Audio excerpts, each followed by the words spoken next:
Okay, thank you everyone for joining us today in what is the second webinar in our four-part series. Today we'll be focusing on the below choke water markets, specifically around Victoria, New South Wales and South Australia. So as always, my name's Paul Cooper from Ruralco.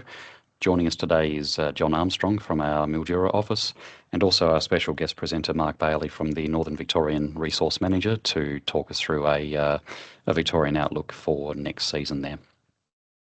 So if we get started with the presentation, it will follow, say, similar plan to the Murrumbidgee webinar from last week. We're going to run through a bit of a recap from this season and a few insights that we've taken from there. And then we're going to head into talking about buybacks and the basin plan update timeline. Then we're going to pass over to Mark to chat through the Victorian update and then follow with an outlook and summary towards the end there.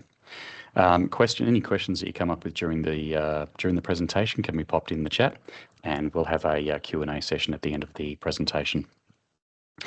So moving into where we're up to at the moment. So as it's been widely recorded, basin storages are currently dwindling due to dry conditions over the last 12 months or thereabouts.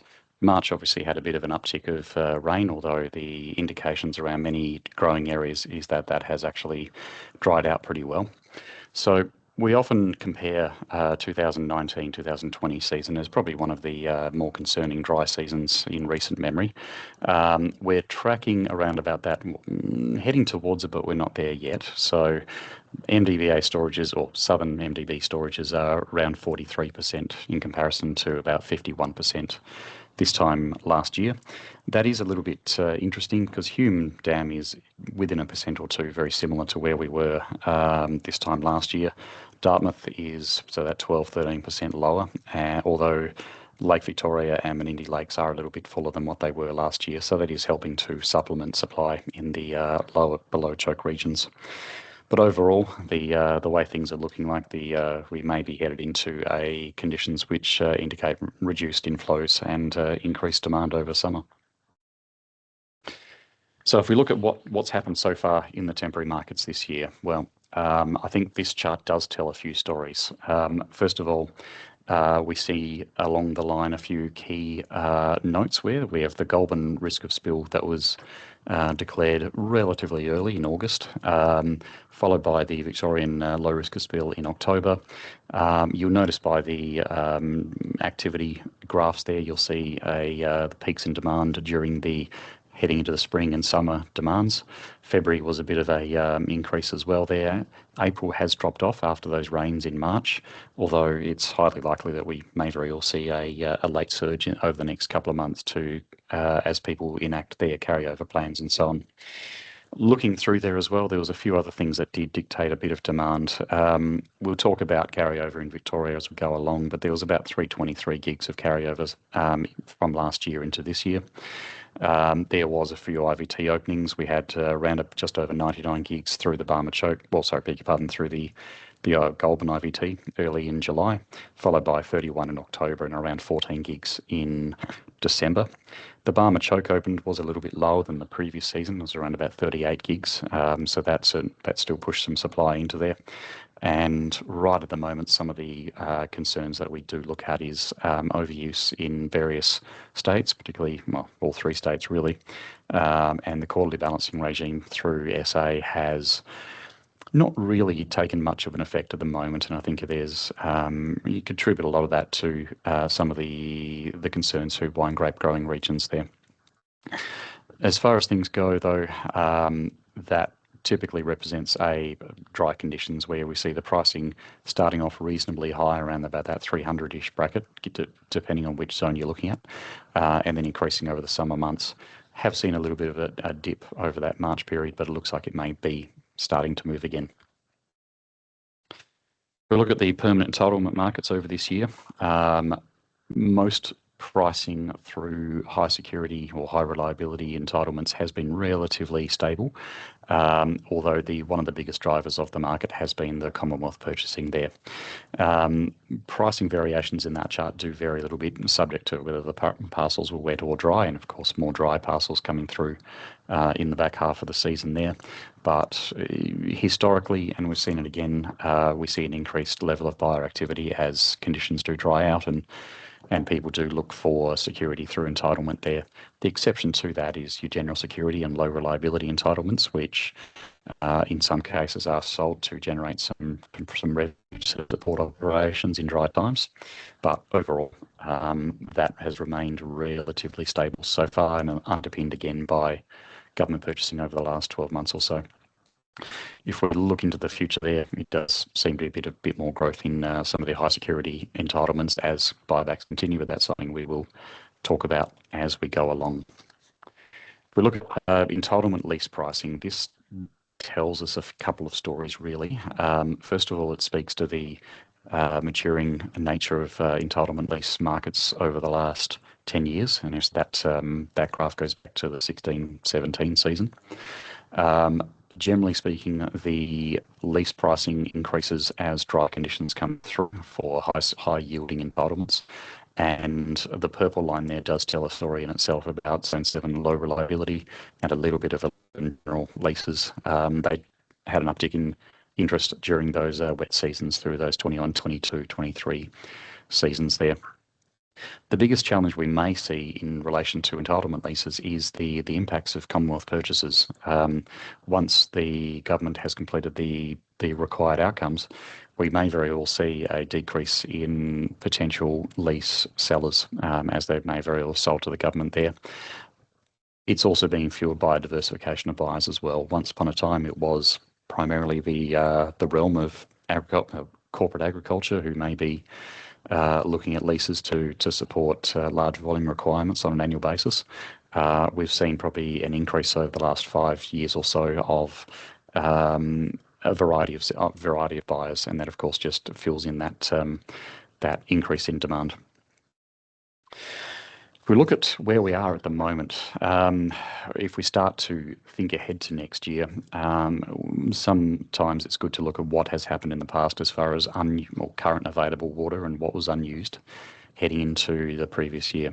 So we picked 3 years there as a bit of an analogue, 1819 and 1920 as two of the more drier years in recent records. Only 190 gigs moved. This is Victoria, I should add, and we're just referring to above and below choke to give a bit of context here. 190 gigs of water was carried over from 1819 into 1920 and subsequently 305 from 1920 into the following season. That was a little bit underpinned because the latter stages of the 1920 season ended up being probably higher rainfall. We're up to at the moment, last season into this one, it was about 323 gigs. And at the moment, granted we've got a couple of months to go before the end of the year, we're sitting about 532 gigs on Victorian accounts. That'll obviously thin out and would have an impact on the capacity carried over into the previous year. And I should stipulate those volumes in there are based on private accounts, so excluding environmental and water corporations there. So now that we've got a bit of an idea of where we're up to and how it looks in the grand scheme of things, I'll hand over to John, who will talk us through the government buyback programs and where they're situated so far. Thanks, Paul, and thanks for that just recap of where we're up to so far in this season. Well, as you should all be aware now, the government have been participating in the market looking to recover water towards their 3,200 gig total target with that 450 gigs that was added back in 2024. And as Paul just showed a moment ago, in terms of prices paid and permanent trades, you can see that they have been purchasing and they have been purchasing at above market rates.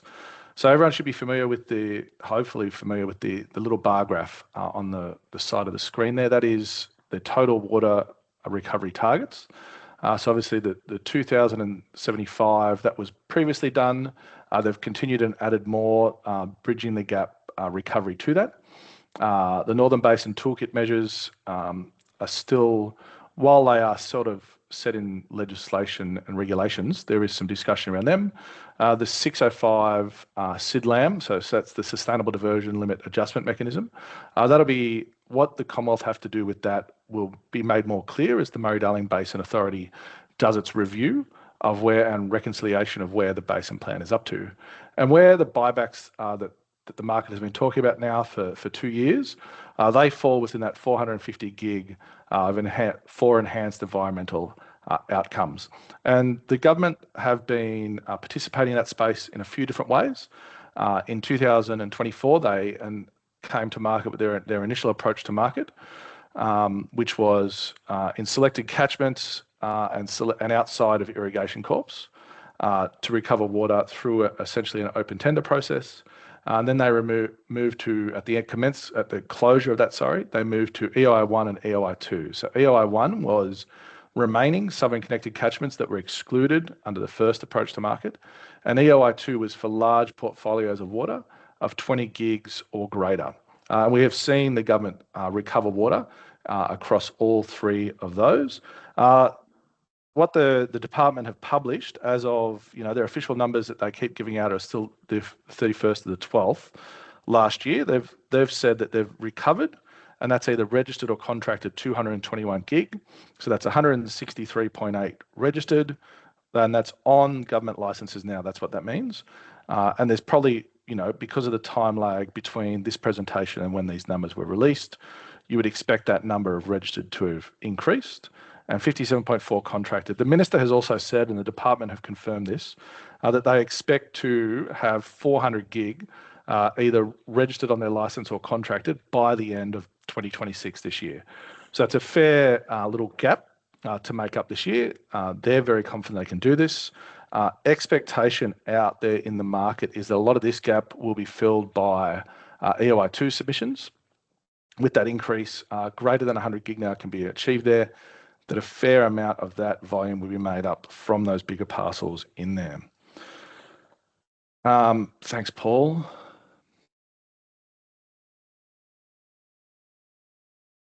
So as I said, right, so we've had the Restoring Our Rivers open tender, which is voluntary water recovery. We've seen that, what they've recovered so far.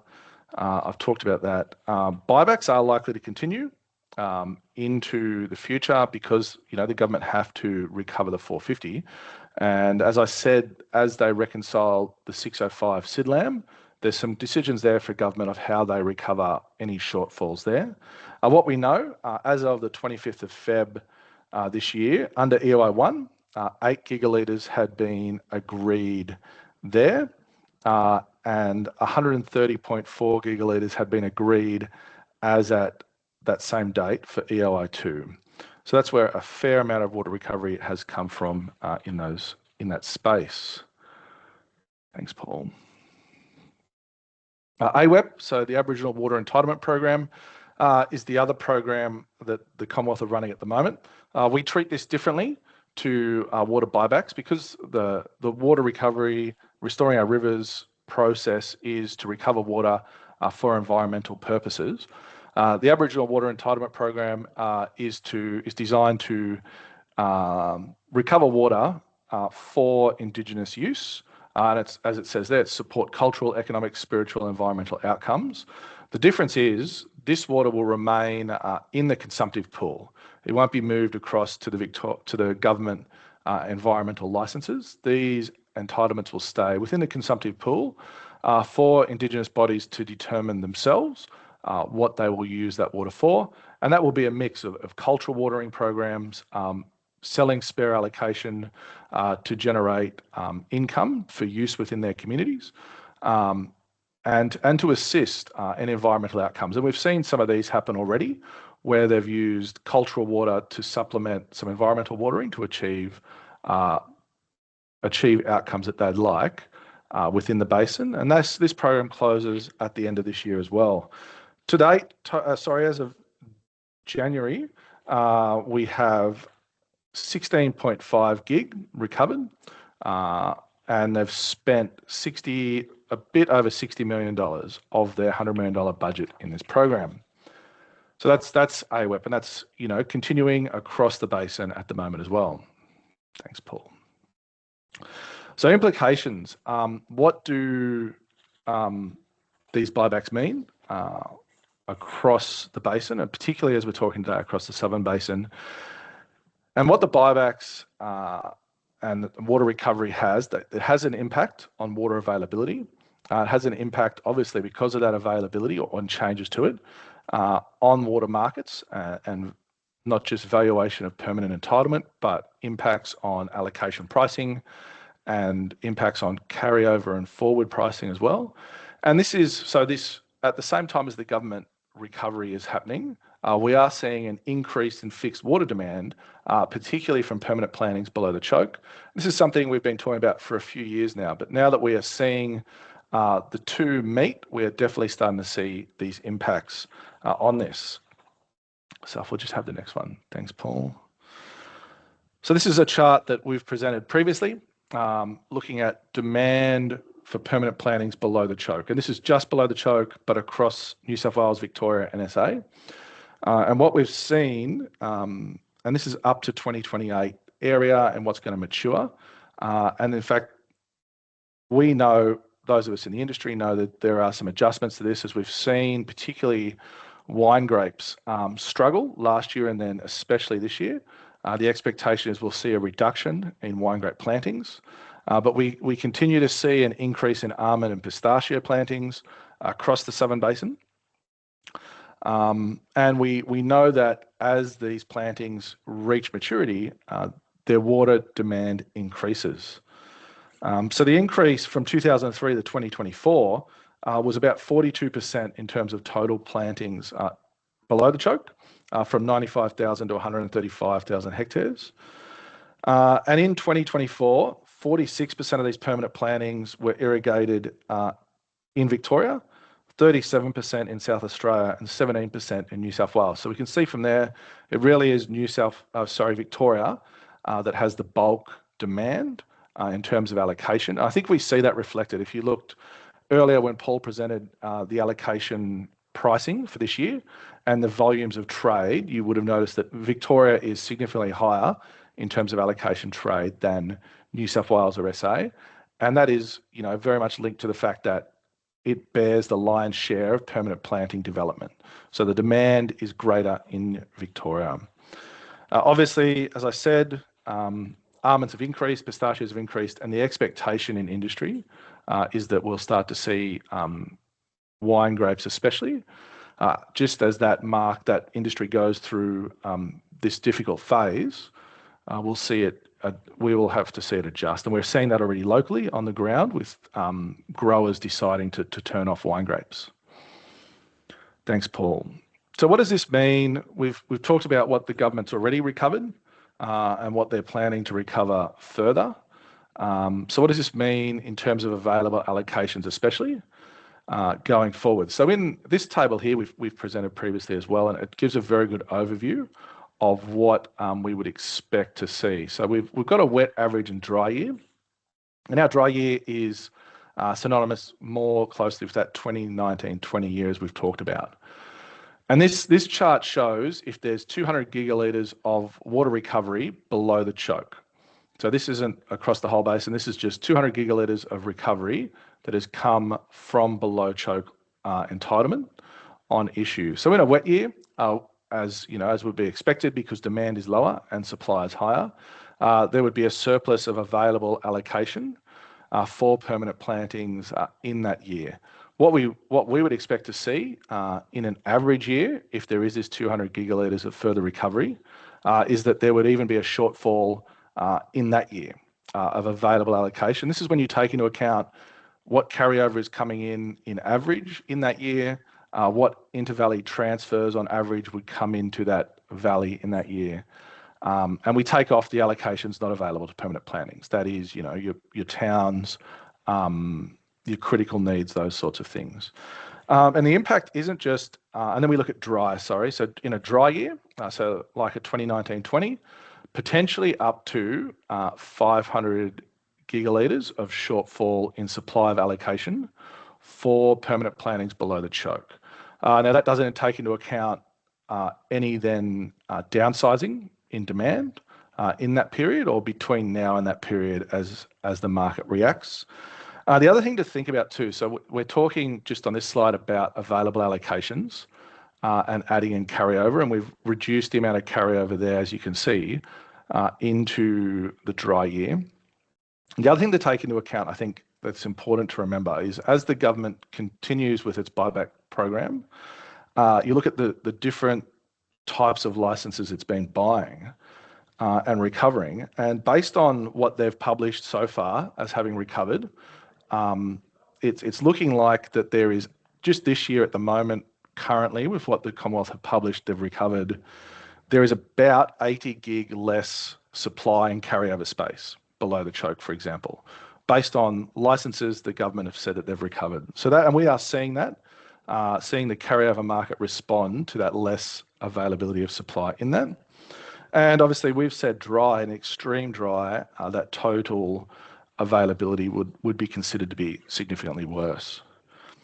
Thanks, Paul. Thanks, John.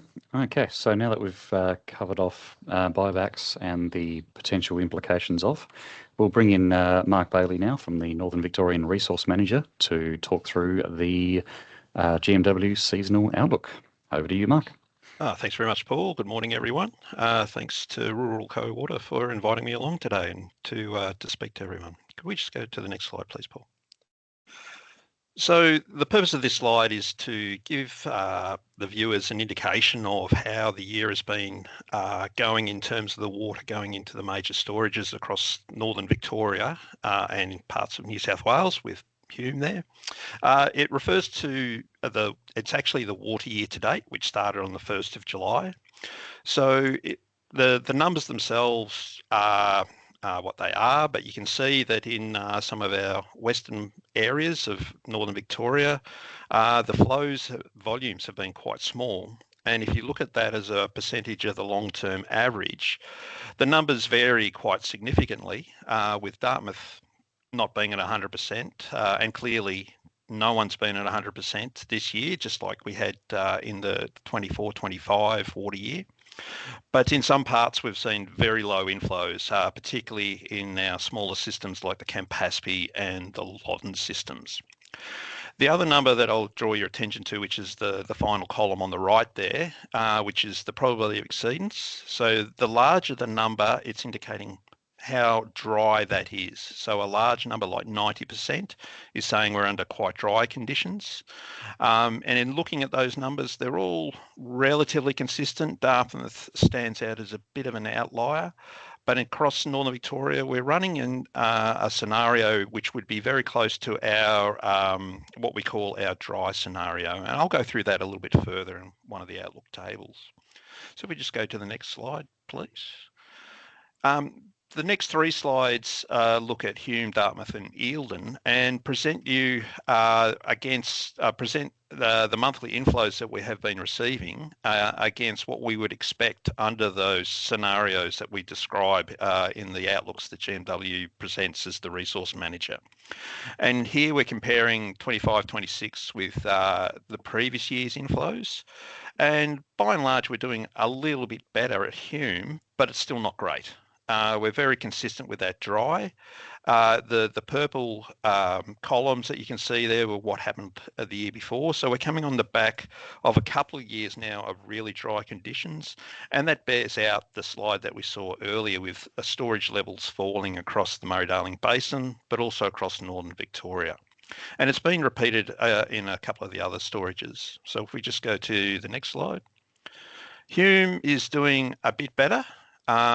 It's tracking a little bit higher than that dry inflow, but certainly not getting close to the average, which is actually a median, but we've called it average for the purposes of information. It's still not anywhere near close to that, and that's why we see storages like that starting to fall. We've still got a significant volume of water sitting in Dartmouth, which is part of the drought reserve for the Murray system. It is being slowly drawn down. It's still in the high 60%, which is a good backup for the Murray system, but it is not a trend that we want to see continue going into the next water year. And I've just got Eildon here as well. If we could go to that one, please, Paul. So Eildon is very similar to what we've seen for the last 18 months, really. And again, it's in that dry scenario.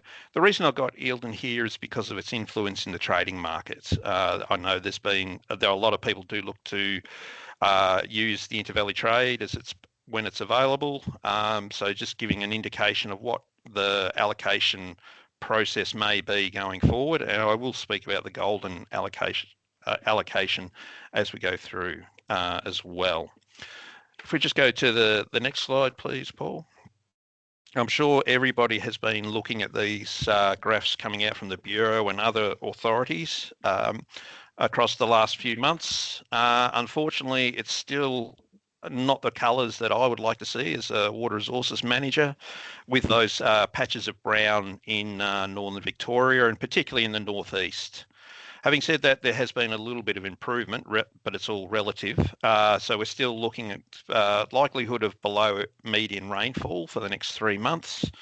The reason that that's important, it's not necessarily an indicator of what we're going to have in the storages, but it does indicate what the catchment conditions will be when we do get rain. So we could have some good rainfall, and obviously we've seen some pockets of heavy rain recorded in 24-hour periods or 48-hour periods over the last couple of months. But with the catchments being very dry, we're not getting runoff from those. And so that's not going into the storages, which is not going to aid us in making allocations available as we go forward. So at the moment, we're really reliant on what water is in storage and looking at low likelihood of getting some flows into the dams over the next few months. And that's something just we ask people to bear in mind as we go and look at what the allocations may well be over the next few months. So just have a look at the Murray system with the next one. So the resource manager issues 7 different inflow scenarios for people to have a look at and to understand how they relate back to those probabilities of exceedance that we saw in the first slide, or the table on the first slide. Wet refers to 10 years out of 100, so a 10%. The above average is 30 years out of 100. Average is 50 years out of 100. Below average is 70. The dry is the 90 years out of 100. Very dry is 95 years out of 100. And extreme dry is 99 years out of 100. So, you know, rain volumes flowing into the storages that we would expect to see only 1 year out of 10, if we look, 1 year out of 100, I should say, out of the long-term records that we have for the key storages across northern Victoria. Now, these are just particularly based on one storage. They're actually looking at the entire system. And in the Murray, Dartmouth and Hume are key indicators. So just getting an understanding of what behaviour is occurring there can help understand what may be the more probable outcomes coming forward. So if we just flick to the next slide, and I've highlighted what the outcome could be for the Murray system if we have a repeat of 25-26, which has been very consistent with that 90 years out of 100 probability of exceedance, or 90%. So it's looking like a 17% opening allocation available in the Murray system on the 1st of July. By the time the Goulburn Murray water irrigation season opens on the middle of August, we're only looking at about 38%. And with continuing flows through that period and staying on that dry scenario, we might end up less than 100% by mid-February next year, which is generally an indicator of the maximum allocation that could be received. So we'd encourage irrigators to be, or water users, to be very conscious that the likelihood of a 100% year is diminishing with every passing month of below average inflows as we go forward. That's not to say that these will be exactly the numbers that we will receive, but it's an indicator of the range of what might be experienced if we have that repeat of 25-26. And we've done similar work for the Goulburn system, obviously, which is a major trading zone. So if we just have a look at the Goulburn, it's not quite as positive. I'm just looking at those numbers. And unfortunately, that number is not quite correct. Can we just have a look at the next one, please? Yeah, okay. So the previous one, I'm not sure what happened there. I think there was an error on my part when I sent the slides through.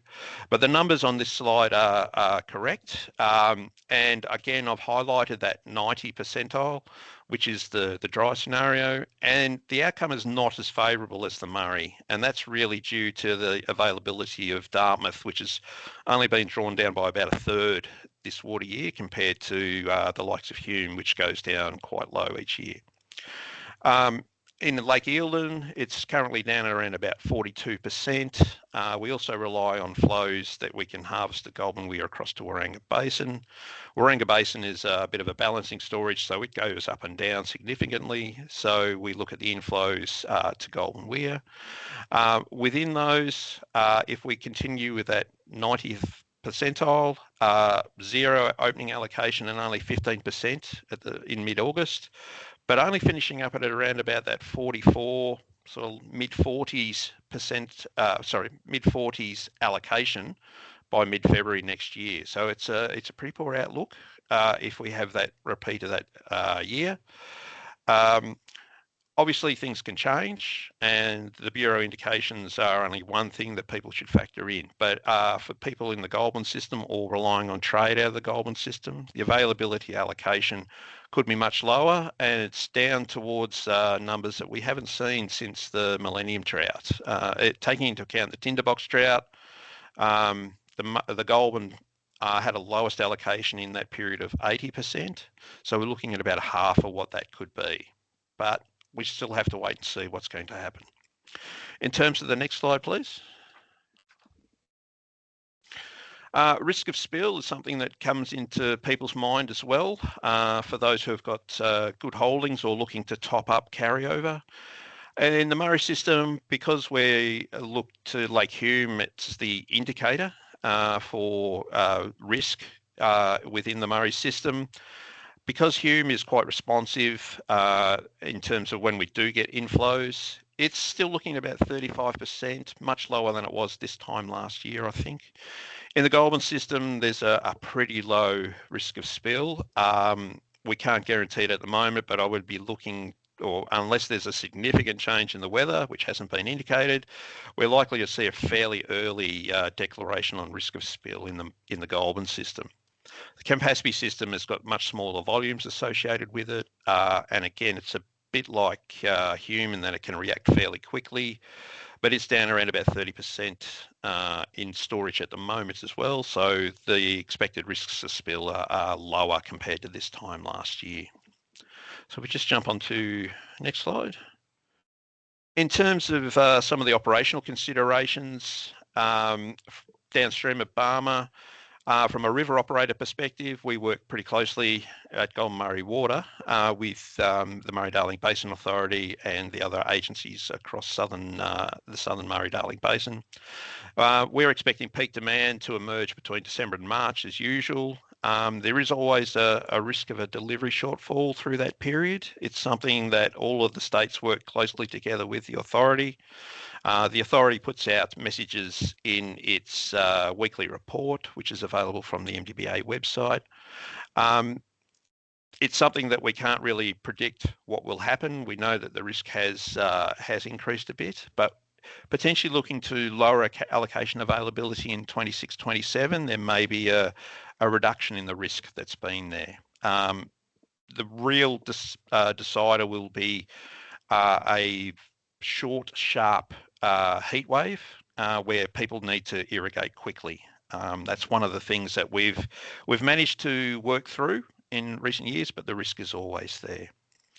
In terms of the trading opportunities, there'll be announcements about trade across the Barmer Narrows or the Barmer Choke closer to the end of the water year.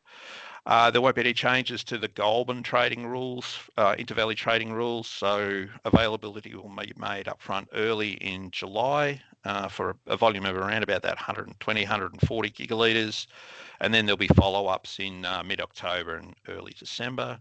And the Murrumbidgee training rules, I haven't heard of any changes being proposed through the New South Wales Department or through Water New South Wales at this stage.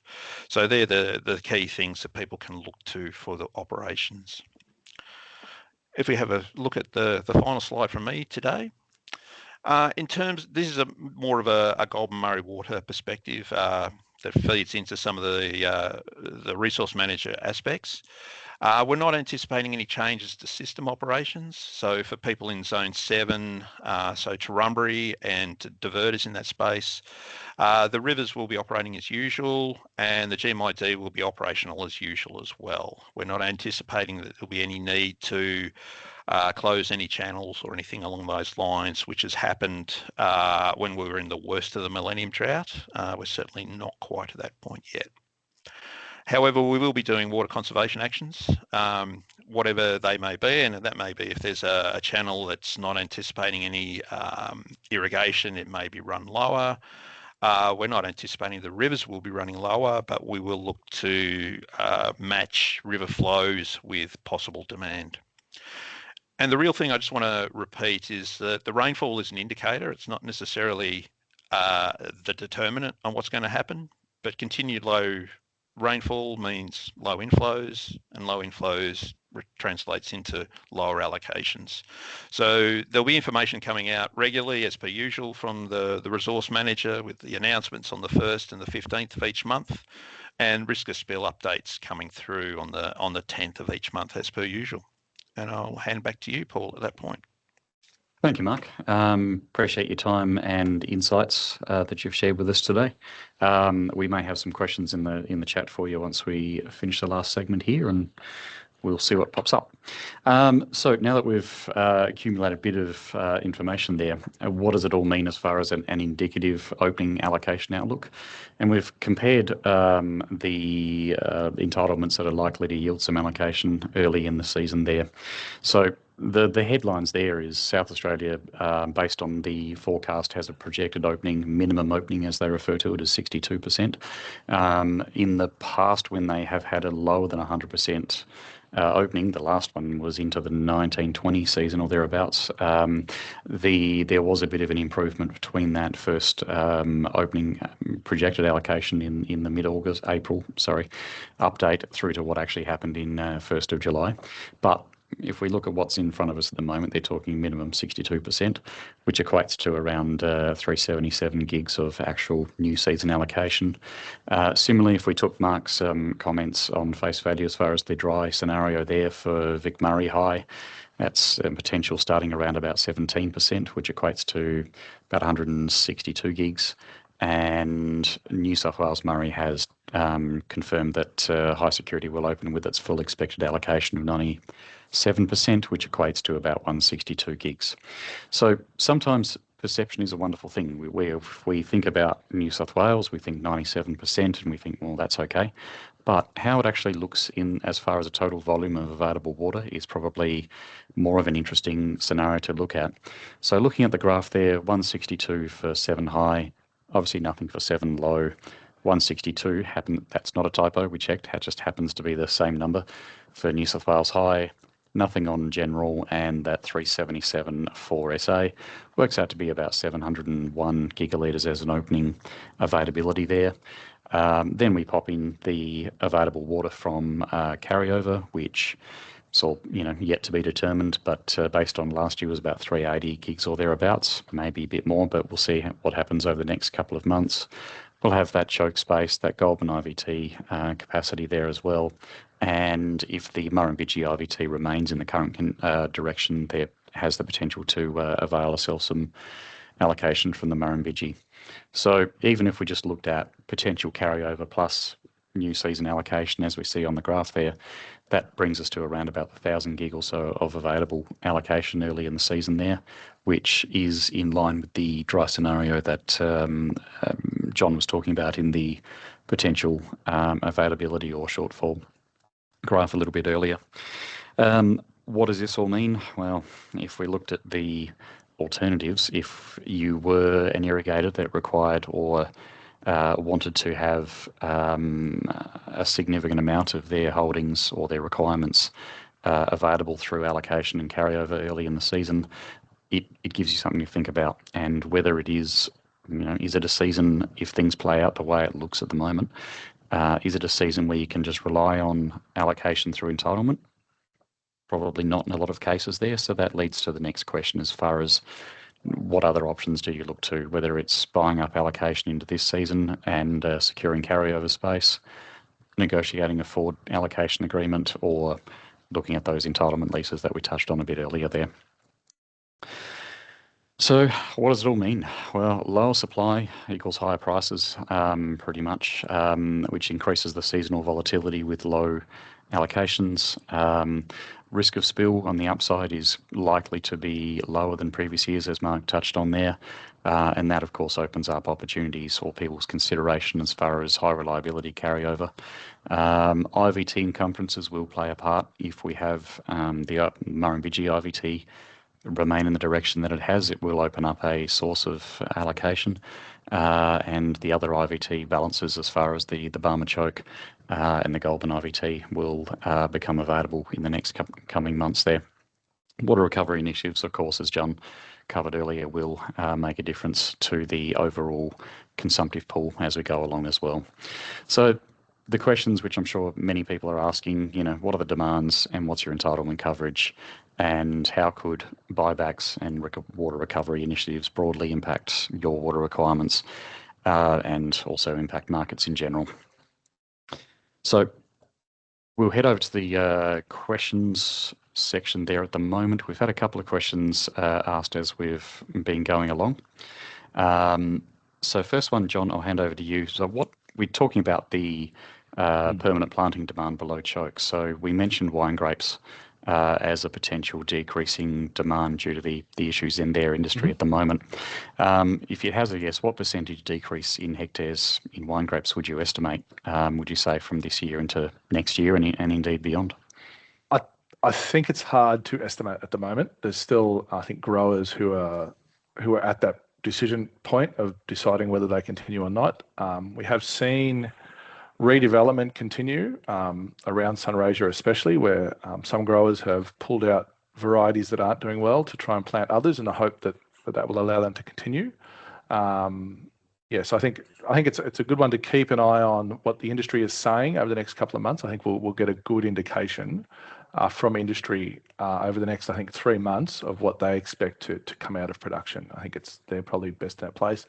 In saying that, driving around Sunraysia, there's definitely wine grape blocks that are being dried off, but to give an actual percentage is probably a bit of an overreach, and wouldn't dare do that to the industry.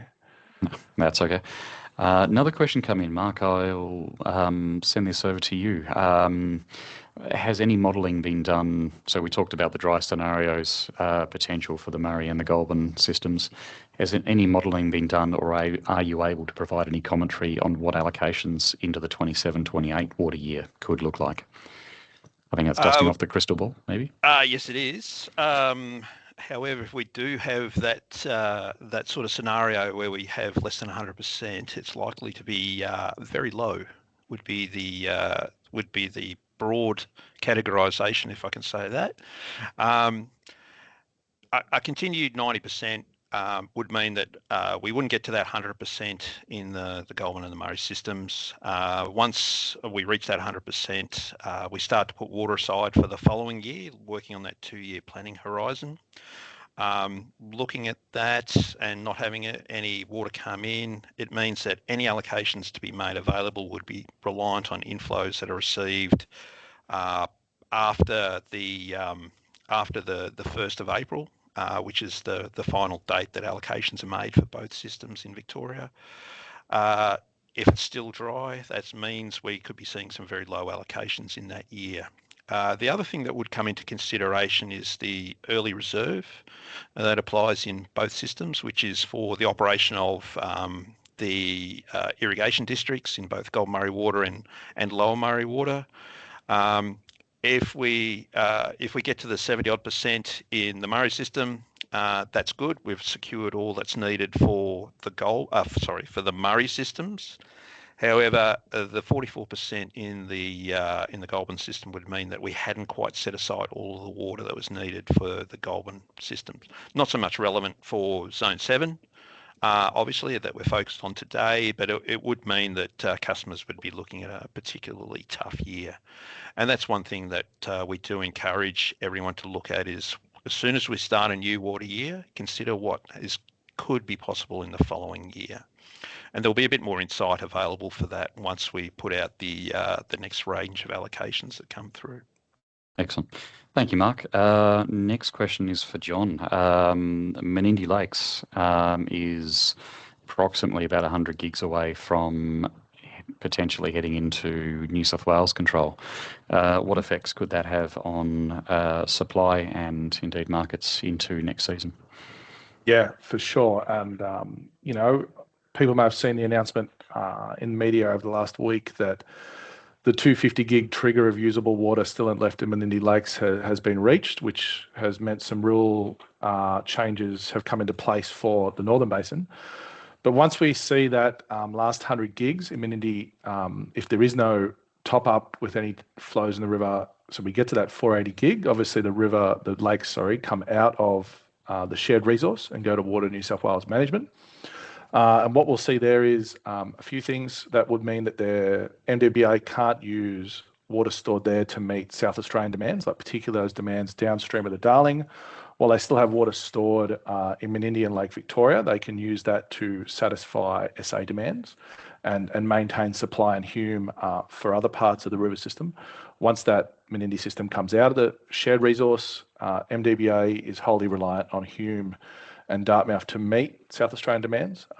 So that will obviously have a greater impact on that shared resource going into, particularly as Mark was just saying, if it remains drier, the more that South Australia, especially, not to single them out, but just where the resources sit and where the usage sits, the more usage for South Australia that has to come out of Hume and Dartmouth means less availability if it stays dry into the following year.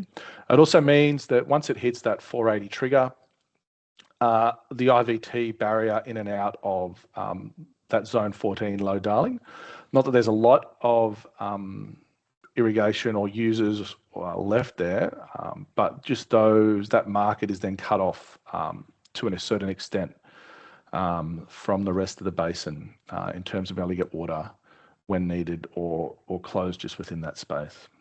Okay, thanks, John. Just conscious of the time, I think we've got room for a couple more questions. Mark, one for you.